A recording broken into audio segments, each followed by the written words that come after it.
Bowden Calandria, and I get a lot of questions about what kind of ab exercises to do other than sit-ups, because that kind of repetitive flexion motion of the spine usually bothers people's lower backs. It could put a lot more pressure on the discs. So one of these that I usually prescribe is the planks.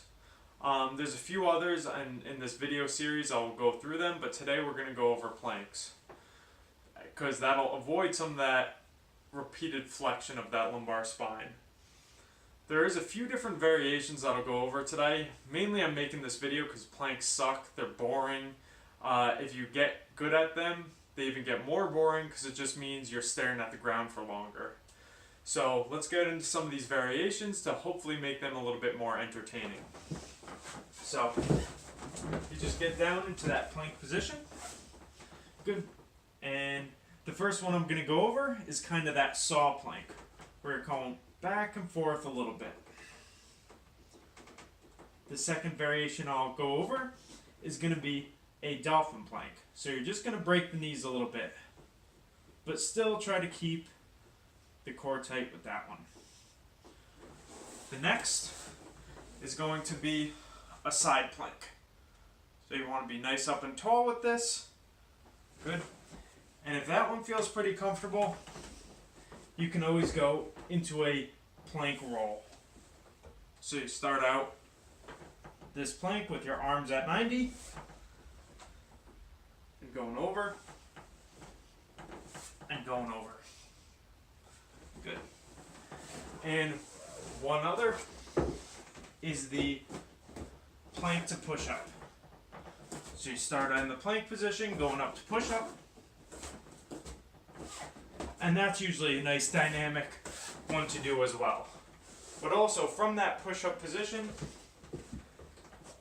you could go shoulder taps, elbow taps. You could do tapping the foot, tapping the other foot, all the while trying not to move your body around too much. You know, you want to keep that core pretty tight. And the only other one that you could do from that push-up position is doing some of the mountain climbers.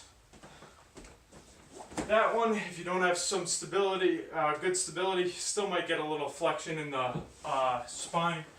So maybe not that one. And then I'll show you one more modification that might, if you have any shoulder problems, it'll help with that. So if your shoulders are bad, you're gonna use this one. This is a modification you could do.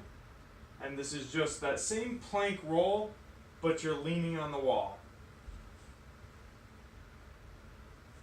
And you should definitely feel abs engaged with this one.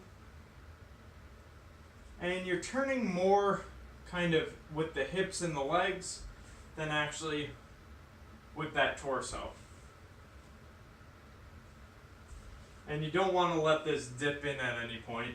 You want to keep that nice and out full to feel the effect. So that's a little bit easier on the shoulders, and then you could gradually kind of lower down onto a kitchen counter or whatever feels more comfortable.